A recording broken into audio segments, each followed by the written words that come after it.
paz. Dia. Glória a Deus, né? Aleluia. Ele é bom e a misericórdia dele dura para sempre. Amém. Amém.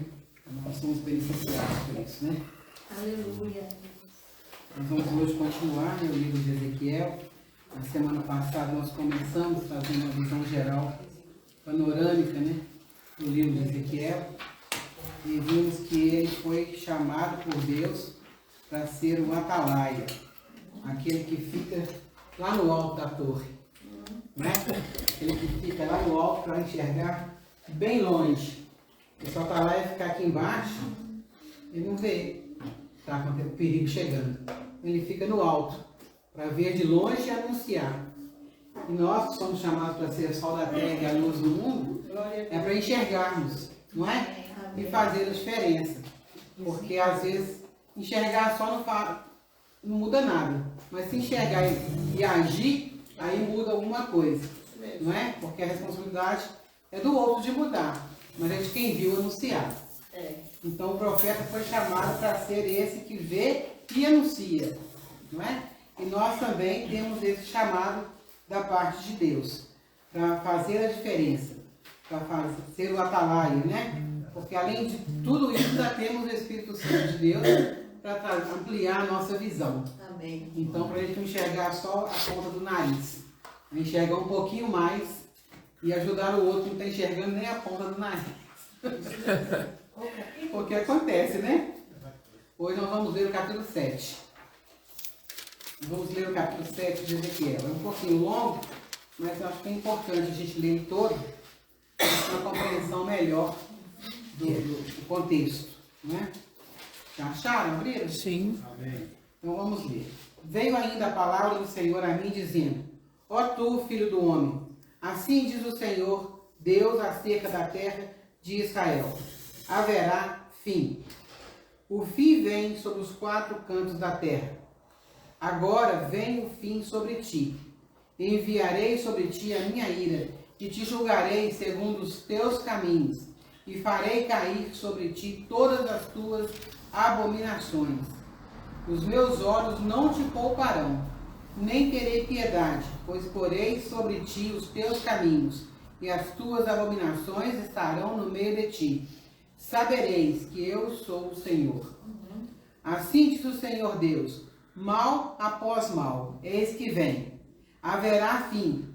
Vem o fim, despertou-se contra ti. Vem a tua sentença, ó habitante da terra.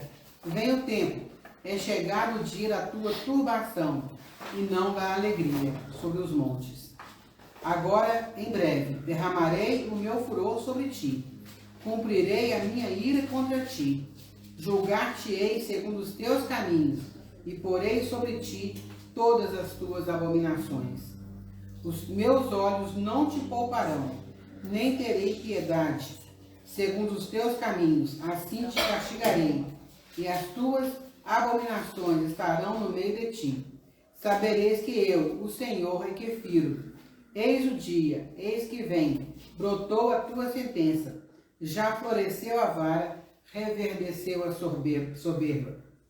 Levantou-se a violência para servir de vara perversa. Nada restará deles, nem da sua riqueza, nem dos seus rumores, nem da sua glória. Vem o tempo, é chegado o dia. O que compra não se alegre, e o que vende não se entristeça, porque a ira ardente está sobre toda a multidão deles. Porque o que vende não tornará a possuir aquilo que vendeu, por mais que viva.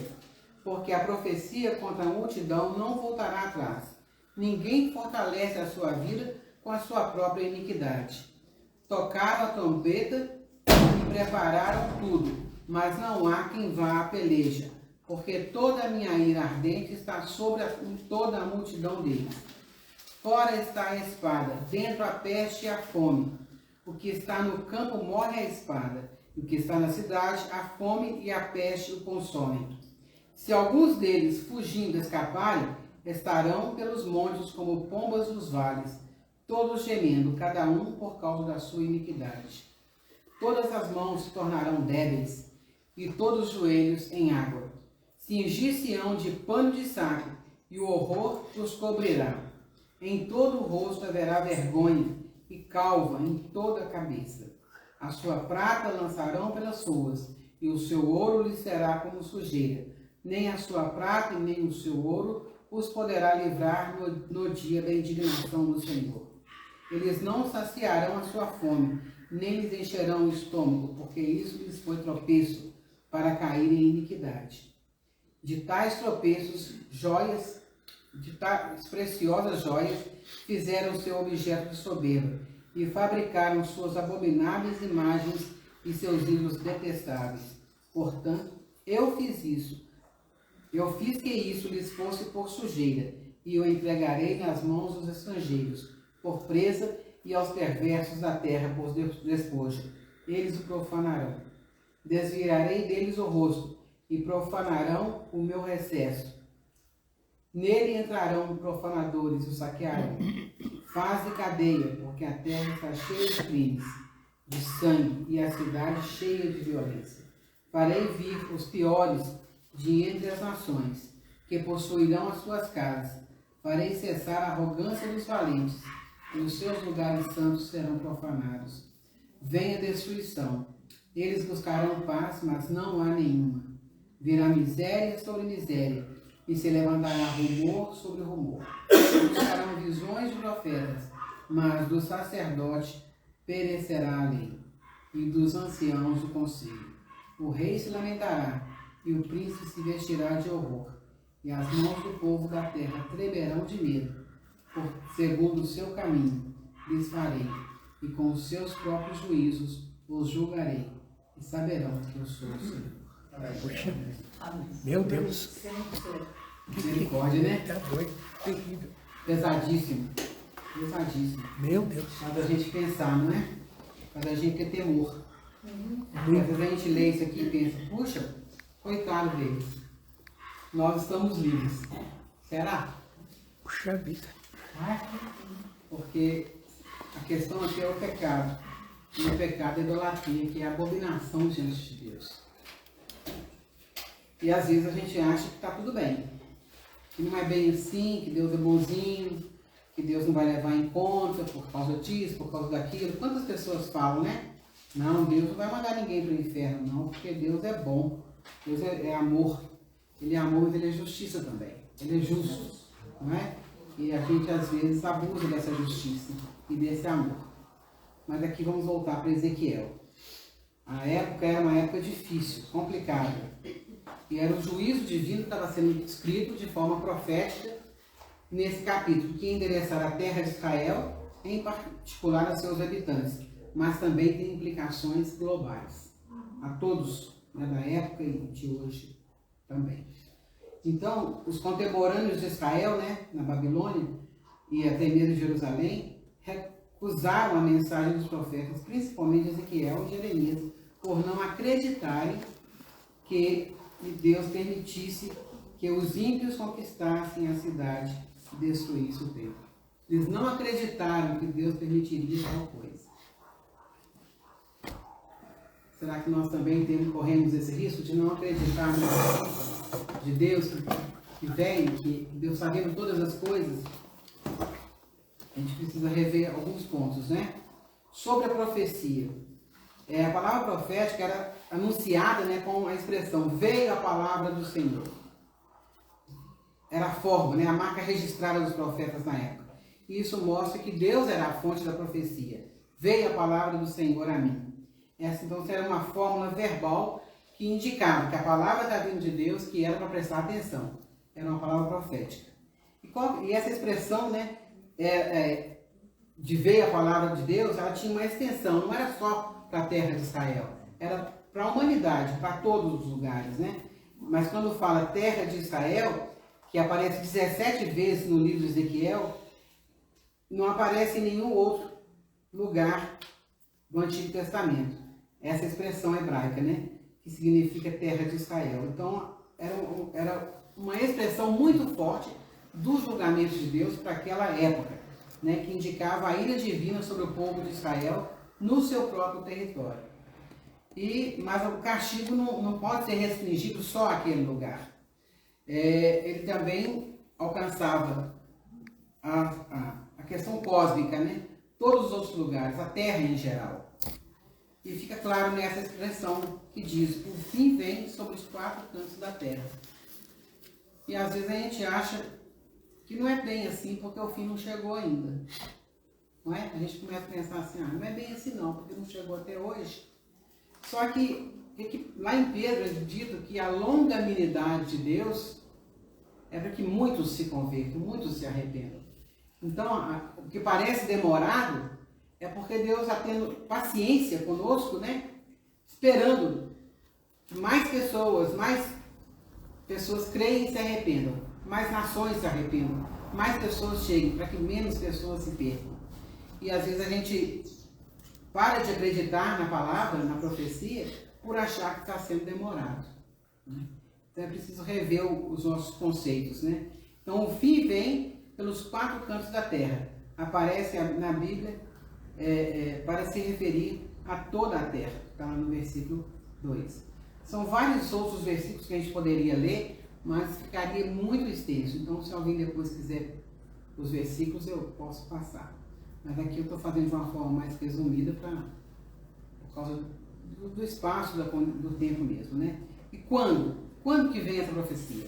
Lá no versículo 3 ele diz: agora. Não é? Agora ressalta uma iminência do fim. É um advérbio que aparece também no capítulo 8, no versículo 8, dizendo: agora, rápido, depressa, né? Derramarei o meu furor sobre ti. Então mostra essa urgência de Deus em que o povo resolva o problema do pecado, em que haja arrependimento, não é? O verbo vir, que aparece 10 vezes nesse curto trecho da profecia. É muito intensa a forma como é escrita, trazida essa profecia. Vem o fim está chegando, eis que o mal vem, né? Vem a tua sentença, eis que o dia vem. Então é muito urgente para que gere esse apelo nas pessoas da época, para que houvesse ali então um arrependimento, que parecia não acontecer, não é? Qual que é o sentido desse fim? No sentido de ruína, de destruição, de morte, de condenação. Trata de substantivo usado em contexto de julgamento. Então era para alertar claramente a todos, para que ninguém ficasse enganado achando que estava tudo bem, que podia continuar como estava, né? E a palavra, a forma, a estrutura literária que é usada é colocada inclusive de uma forma poética, para que as pessoas possam memorizar com mais facilidade, receber com mais facilidade e entender que é uma predição para um castigo, para um juízo, não é?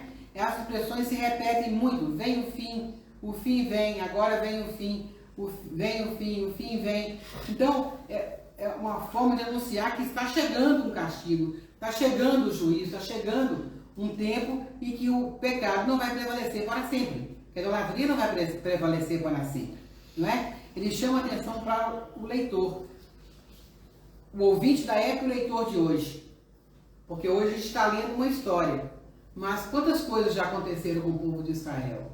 E a gente não entende muitas vezes o porquê, porque a gente tem uma tendência a esquecer dos nossos pecados, dos problemas. A gente só lembra quando dói na nossa pele, né? No nosso corpo, na nossa carne.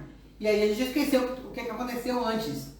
E que não houve arrependimento, porque o nosso Deus é misericordioso. Ele quer que todos cheguem ao arrependimento. Por isso ele é longânimo. E às vezes a gente se acostuma tanto que a gente vai deixando, achando que quem tem que arrepender é o outro. E esquece que a gente também tem que se arrepender, não é?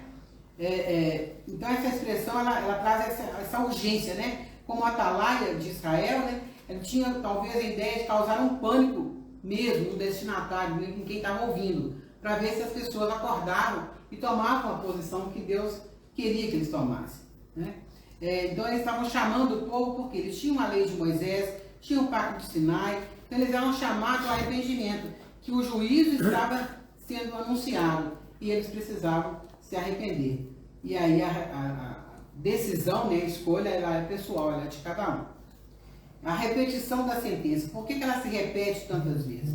Justamente por isso, porque ninguém deve se surpreender com a intensidade desse juízo anunciado de antemão. porque é compatível com a natureza divina. Um dos objetivos desse juízo é a erradicação da idolatria, a causa das abominações. Porque as nações ao redor eram nações que não serviam ao Deus de Israel. E o povo de Israel começou a ter ligações com esse povo e aprender os caminhos deles. E isso não agradava a Deus de forma nenhuma, como não agrada até hoje. E nós precisamos também prestar atenção, porque é uma coisa daqui, uma coisinha dali. E a gente, como nós somos uma nação que veio do catolicismo, né, assim, de raiz católica, nós passamos a entender que idolatria é adorar as imagens feitas de barro. Mas não é só isso. Num conceito mais ampliado, que é o mais real, é tudo aquilo que se coloca entre nós e Deus, que nos impede de aproximar de Deus verdadeiramente. E nós temos, às vezes, muitas coisinhas, que são, às vezes, sentimentos, emoções, que são familiares, né? Que são situações da nossa vida que a gente preserva muito. E por causa daquilo, a gente pode abrir mão do nosso relacionamento com Deus. Então, a gente precisa de rever, constantemente quase, qual é a nossa prioridade, qual é a urgência da nossa vida, o que eu não posso ficar sem, não é? Na televisão, quando você liga, um fala assim, você não pode ficar sem isso, você não pode deixar de ver. Posso deixar de ver sim, posso ficar sem sim, porque o que nós não podemos ficar sem é o próprio Deus. É o que Ele fez por nós, não é? E nós precisamos nos lembrar, nos fazer lembrar disso o tempo todo. Porque todos são informados de antemão sobre a causa da destruição. E lhes é dada a oportunidade de arrependimento.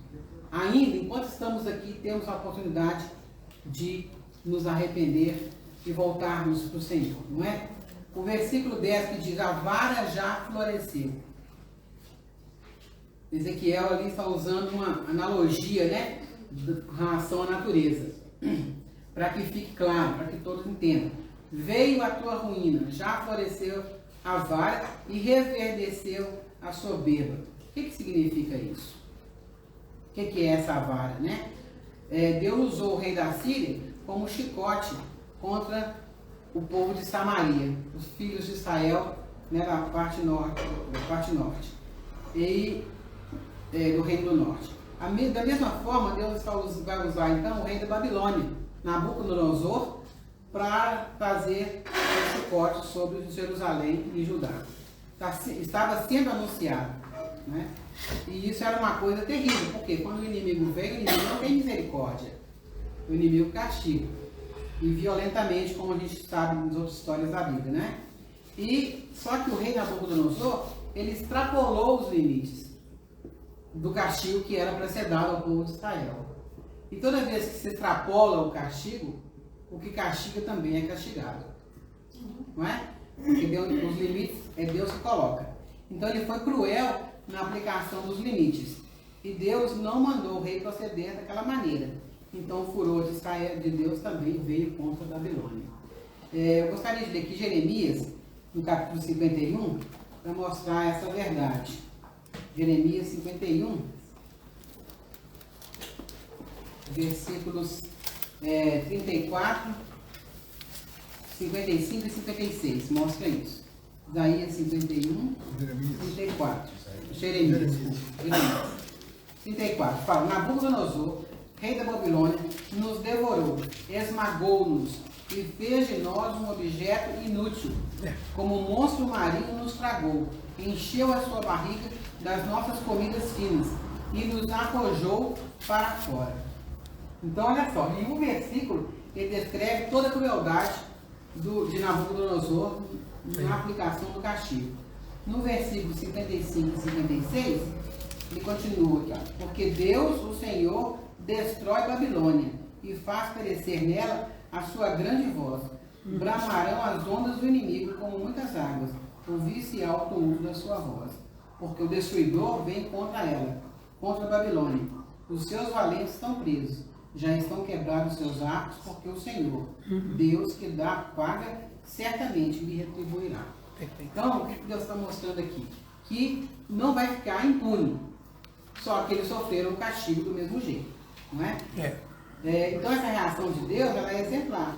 Aqueles que abusam da autoridade, eles cometem atrocidades. Obrigado. e vão contra a vontade de Deus, porque Deus tem os limites dele. Ele usou o inimigo para trazer o castigo sobre o povo de Israel por causa da idolatria. Só que era um tanto, era uma porção, não exageradamente. Mas o rei da Babilônia, né, o Nabucodonosor, veio e extrapolou a questão. E ele também foi castigado. E também nos nossos dias. A questão é que, às vezes, o castigo vai respingar no próprio povo. Mas o castigo definitivo, ele é pessoal, individual, e ele é na eternidade. Daí a nossa dificuldade, porque a gente vê o castigo do inimigo agora, hoje, e da forma ainda mais cruel do que ele fez conosco. Não é essa? Nossa questão não é, a nossa vingança, ela não é dente por dente, olho por olho. Não é? É no mínimo 2 dentes do outro pelo meu. Então a gente quer fazer a mesma coisa. Então a natureza cruel, ela está no ser humano. Quando Nabucodonosor aproveita da oportunidade e é cruel com o povo de Israel, não quer dizer que se fosse o contrário não aconteceria. E que se fosse conosco também não aconteceria. Verdade. Porque a gente tem a tendência a julgar o outro, né? Como se a gente fosse muito bom. Não é? Não é justo, é só Deus. Então o que significa Nabucodonosor? Na verdade é um nome de origem acádica, da língua da Mesopotâmia, e que significa Nabu protegeu a minha herança. Olha que interessante o nome dele. Só que ele não protegeu. Ele abusou, não é? E foi além do que deveria ter sido feito. Ele é, o que se sabe dele, né? Ele era filho de Nabopolassar. O pai dele então reinou 21 anos na Babilônia e ele reinou 43 anos. Nebo foi o nome de Deus da Babilônia. Isso, é o nome de Deus da Babilônia. Esse nome ele não significa de acordo com o Deus de Israel, né? Mas o nome dele lá significava protegeu a minha herança. E é uma ironia esse significado, né? No contexto aqui. Então, Babilônia vem de onde esse nome também? Significa portão de Deus, o Deus deles, claro. Mas significa Babel, vem de Babel. No hebraico ele vem de Babel. Na Septuaginta usa Babylon e se tornou então Babilônia. O nome do país é o mesmo da sua capital, que era formado por caldeus e babilônios, que era um povo que morava no norte, que era um povo conhecido como conquistadores, né, no norte do Golfo Pérsico, no sul da Babilônia, nos dias de Abraão. Então, um povo super antigo que morava na região e eram conquistadores. Isaías fala dos babilônios e caldeus, referindo-se ao mesmo império. Então, era um povo que tinha as mesmas características. Então, a gente vê que ao longo da história, a história se repete, não é? E assim como Israel, que viu tanto o poder de Deus manifesto, tanto milagre manifesto, começou a se desviar e a cair em idolatria, não é? E se envolver com as nações vizinhas.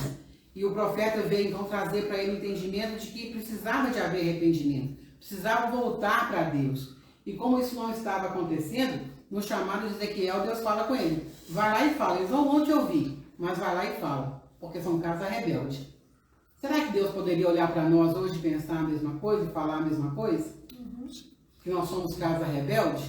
Isso é muito triste Deus falar isso do povo dele, não é? Então, que essa história, né, sirva de exemplo para nós. Que a gente olhe para a gente mesmo, porque essa questão ela é individual, ela é pessoal. O que tem me afastado da presença de Deus? O que tem me impedido de ter um relacionamento melhor com o Senhor? Como que eu posso voltar? Porque a expectativa de Deus é que haja arrependimento em cada um de nós e a gente se volte para Ele, para que a gente não venha precisar experimentar do juízo de Deus, mas da sua misericórdia. E assim também, como atalaia, ajudar aqueles que ainda não conheceram, que não entenderam, que existe um Deus sim, que Deus é amor sim, mas que Deus também é justo, não é? Porque o fim vem. A destruição, a ruína, a morte, a condenação, vem. Trata-se de um substantivo usado em contexto de julgamento. E aparece 5 vezes nos versículos 2, 3 e 6. Esses são 3 versículos só. É um discurso poético, mas o objetivo é causar um impacto nos leitores. A literatura poética ela sobressai para poder gerar esse entendimento maior e esse arrependimento. Nós precisamos olhar para nós mesmos, né? Os julgamentos divinos na história mostram que o pecado jamais ficará impune e que a única maneira de escapar da condenação é através do arrependimento sincero, profundo e real. Não é falar assim, eu me arrependi de ter feito isso. Por quê? Por causa das consequências?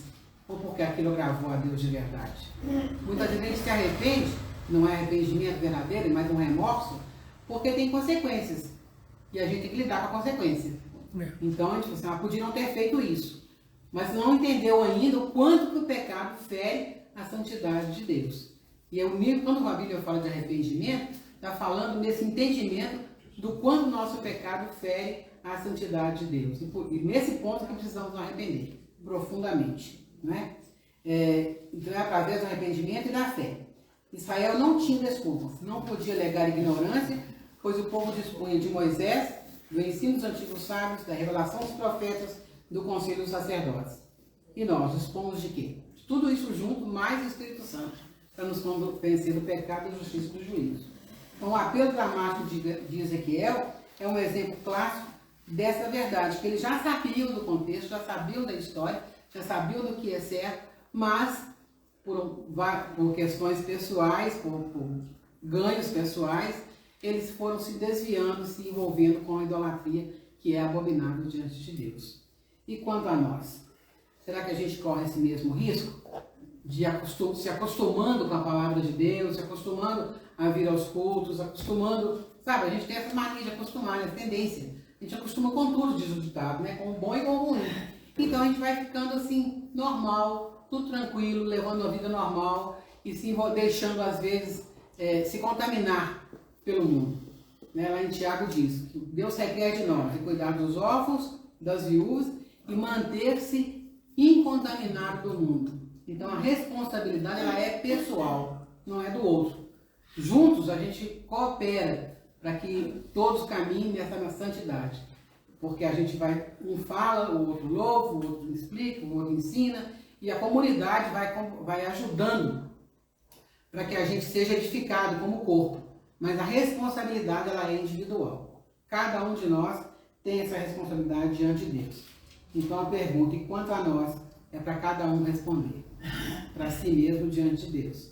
O que eu tenho feito com tudo que eu tenho recebido? Com tudo que eu tenho lido? Né? E será que eu estou lendo somente como um livro de história ou como a palavra de Deus revelada para transformar a minha vida e daqueles que estão ao meu redor?